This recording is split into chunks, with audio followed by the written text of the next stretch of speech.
소통에서 가장 중요한 것은 공감이다. 말 재주나 말솜씨가 뛰어나다고 생겨나는 것은 아니다. 단 한마디 말, 진심 어린 표정, 아무 말 없이 계속해서 들려주는 그것만으로도 충분하다. 우리가 알고 있는 소통의 달인들은 의외로 말솜씨가 유창하지 않는 경우가 많다. 그들의 말은 절제돼 있고 과도한 제스처도 사용하지 않으며 오히려 들어주는 것에 능숙하다. 사람들이 서로에 대해 잘 알고 있다고 착각한다는 사실을 밝혀낸 니콜러스 애플리는 이렇게 결론을 내렸다. 상대의 마음은 절대 펼쳐진 책 같지 않다. 서로를 더 잘 이해하는 비결은 상대의 입장을 해석하는 능력이 아니라 상대가 자신의 마음을 솔직하게 털어놓을 수 있도록 공을 들여 관계를 맺는 것이다. 안녕하십니까? 오늘도 여러분 곁으로 찾아온 책엔 감시입니다. 오늘 작품은 셀리스트 핸들리 작가의 말 센스라는 작품을 가지고 나왔습니다. 김성원 님이 옮기셨고요. 스몰빅 미디어에서 출간하였습니다. 인간은 사회적 동물이라 외로움과 고립에서 불행하다고 합니다. 그래서 더불어 함께 살아가기 위한 많은 노력들을 기울이는 분야 중에 서로 간의 이해관계를 돕는 매개체로 언어를 만들어 역사를 이루어왔지만 그로 인해 수많은 마음의 상처라는 것 또한 입히기도 하고 받기도 했습니다. 더욱 놀라운 사실은 그 대상이 우리와 가장 가까이에 있는 가족이나 친구 또는 가장 사랑하고 아끼는 사람한테 더 많이 받는다고 합니다. 지금 우리는 정작 상대를 위한 배려의 대화법은 얼마나 하고 있나요? 혹 온전히 자기 중심적인 대화로 이끌어가고 있지는 않나요?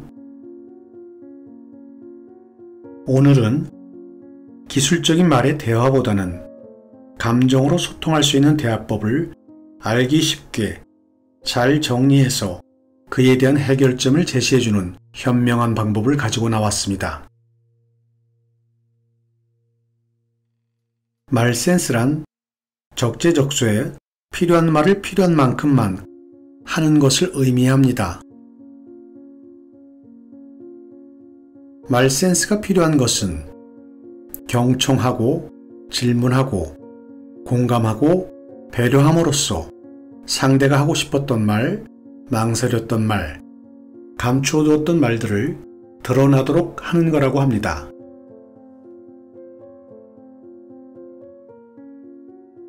나의 본심을 전달하면서 말하기보다는 들어주고, 재촉하기보다는 기다려주고, 논쟁하기보다는 공감하는 것.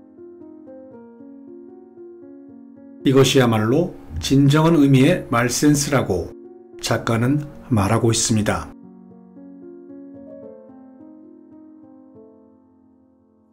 소통을 잘하기 위한 원칙들을 지금 이 시간에 배워보도록 하겠습니다.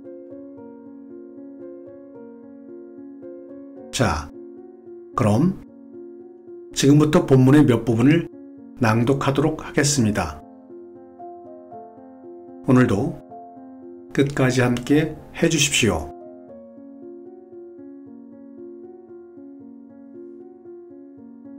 주인공이 되고 싶은 욕구를 참아낸다.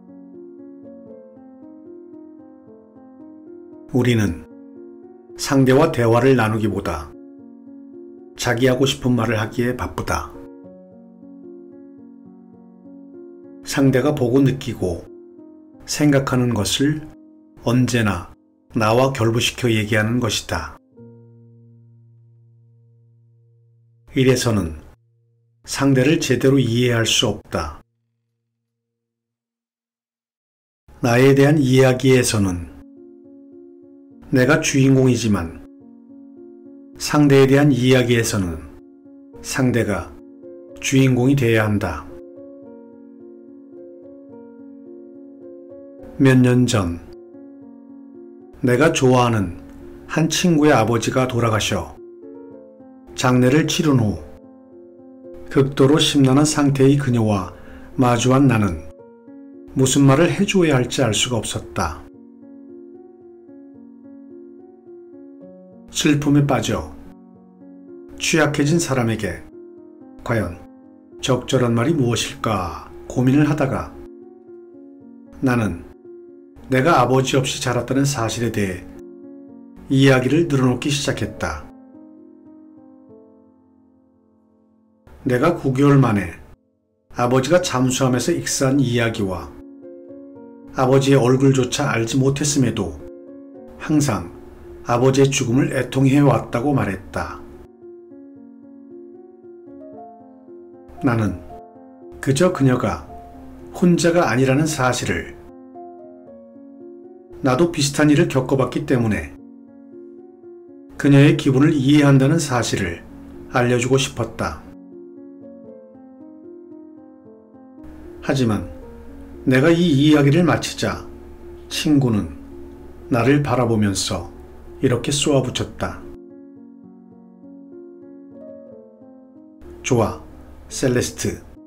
내가 이겼어. 너는 아버지를 알지도 못했지만 나는 아버지와 최소 30년 이상을 함께 보냈으니 더 안 좋은 거야. 그러니 아버지가 돌아가셨다고 해서 내가 기분 상할 필요는 없겠지?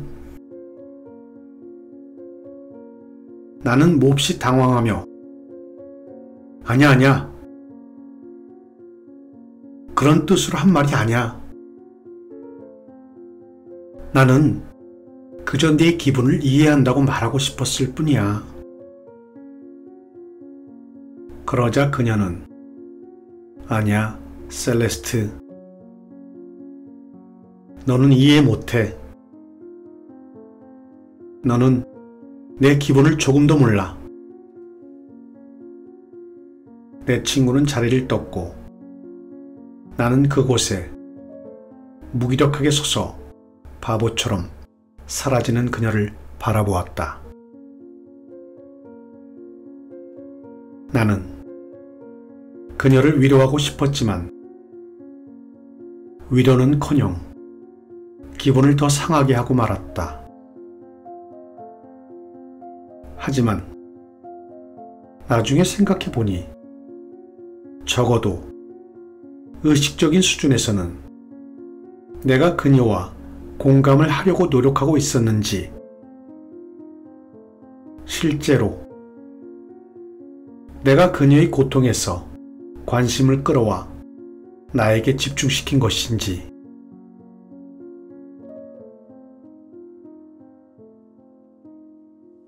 그녀는 자신의 아버지가 어떤 사람인지 이야기해주고 싶었을 것이고 그녀는 자신의 소중한 기억을 친구와 나눔으로써 상실감을 극복하고 싶었을 것이다. 그런데 나는 그녀의 이야기를 들어주기는커녕 내 아버지의 비극적인 죽음에 대해 이야기만 들어놓고 말았다. 그날 이후 나는 내가 얼마나 자주 다른 사람들의 상실과 고난에 대한 이야기를 내 자신의 경험과 관련된 이야기로 맞받아쳤는지 인식하기 시작했다. 사회학자 찰스 더번은 내가 그랬던 것처럼 대화 속에서 자기 자신의 경험에 대해 이야기하는 성향을 대화 나르시즘이라고 칭했다. 주목을 끌고자 하는 사람들의 지배적인 심리 성향을 잘 나타내준다. 이 성향은 친구, 가족, 동료들 사이에서 이루어지는 대화에서 주로 모습을 드러낸다. 끊임없이 자기 이야기만 하는 사람에게 대처하는 방법을 알려주는 책들이 인기를 얻는 것을 보면 이런 성향이 일상생활 전반에 널리 퍼져 있음을 알 수 있다. 나는 이러한 사실들을 깨닫고 난 후 나 자신에 대한 이야기하려는 본능을 줄이고 상대방이 이야기를 계속할 수 있도록 노력하고 있다. 또한 나는 더 적게 말하고 더 많이 듣기 위해 의식적으로 노력한다. 하지만 물론 이것은 쉬운 일이 아니다. 쉬운 일이 아니기 때문에 의식적인 노력이 필요하다. 최근 나는 이혼 절차를 밟고 있던 내 친구와 긴 대화를 나눈 적이 있다. 우리는 통화를 하면서 수화기를 약 40분 가까이 붙들고 있었지만 나는 거의 아무 말도 하지 않고 듣기만 했다. 통화가 끝날 무렵 친구가 말했다. 내 덕분에 문제가 조금 해결된 것 같아. 사실 나는 아무런 조언도 해주지 않았다. 내가 한 말은 참 힘들었겠구나.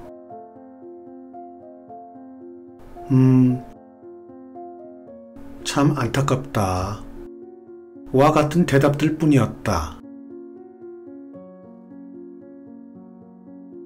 이 경험이 말해주는 것은 무엇인가? 그녀는 그저 자신의 이야기를 들어줄 사람이 필요했던 것이다. 대화란 주고받는 것이다. 그러나 그 주고받는 것이 꼭 말일 필요는 없다. 눈빛 또는 감정을 공유할 수 있고 표정만으로도 상대에게 나의 느낌을 전달할 수 있다. 함께 웃음으로써 기쁨을 공유할 수 있고 함께 울면서 슬픔을 나눌 수 있다.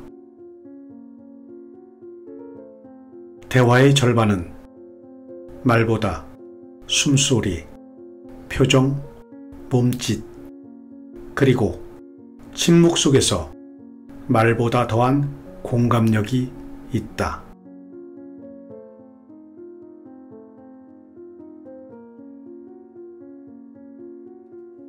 선생님이 되려는 욕심을 부리지 않는다.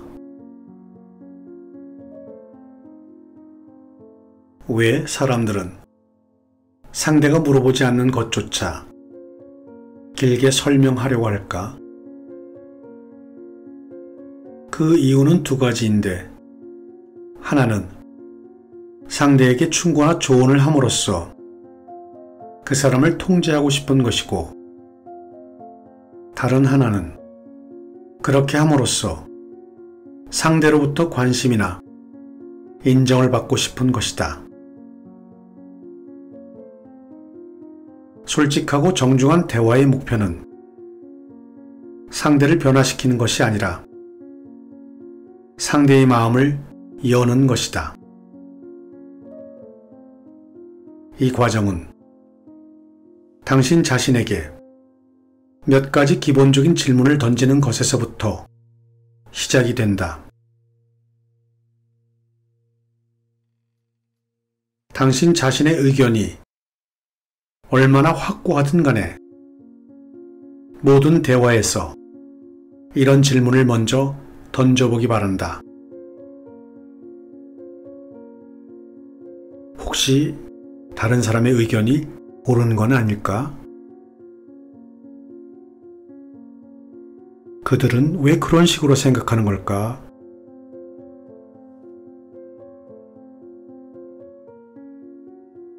우리는 의견을 같이 하는 사람들과 대화하는 쪽을 더 선호한다.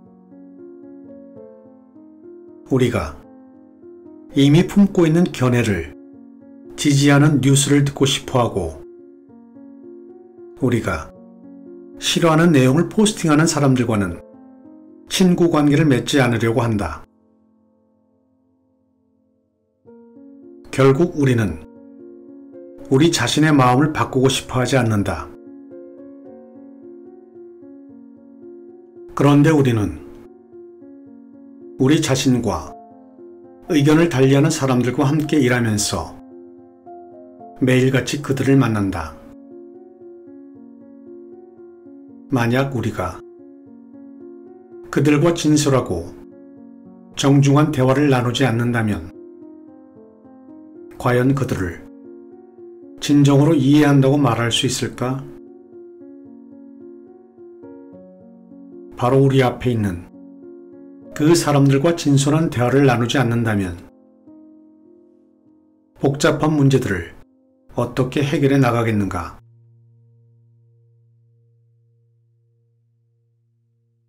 저명한 정신과 의사인 스카펙 박사는 자기 자신을 옆에 내려놓을 때 비로소 진정한 대화가 가능해진다고 말했다.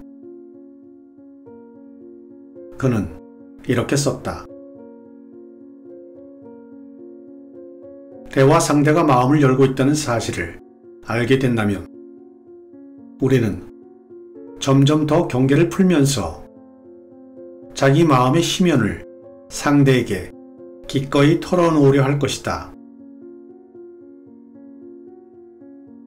내가 저널리스트 생활을 하면서 배운 가장 큰 교훈은 이것이다. 모든 사람이 내게 가르쳐줄 무언가를 가지고 있다. 만일 당신이 자신의 견해를 납득시키기 위한 수단으로 대화를 활용하지 않을 수 있다면 당신은 지금까지 자신의 무엇을 놓쳐왔는지 깨닫게 될 것이다. 당신은 자아가 사라진 빈 공간으로 정보가 쏟아져 들어오는 모습을 보면서 새롭게 드러난 지식과 관점, 통찰, 경험들에 압도당하게 될 것이다. 당신은 자기 이야기를 하는 데만 몰두하느라 지금까지 듣기를 거부해온 이야기들을 비로소 듣게 될 것이다. 무언가 배우려는 태도로 모든 대화에 임한다면 당신은 결코 실망하지 않을 것이다. 자기 견해를 분명히 표현하고 싶다면 블로그에 글을 써라. 하지만 상대방과 대화를 나누고 싶다면 자신의 견해를 최소한 잠시 동안만이라도 한편으로 치워놓아야 한다. 이것을 한번 경험해보면 아마도 이전의 태도로 돌아가고 싶은 마음이 사라질 것이다. 당신은 이전보다 자신이 성장했음을 깨닫게 될 것이다. 오늘 낭독은 여기까지 하겠습니다. 오늘도 끝까지 함께 해주셔서 감사합니다.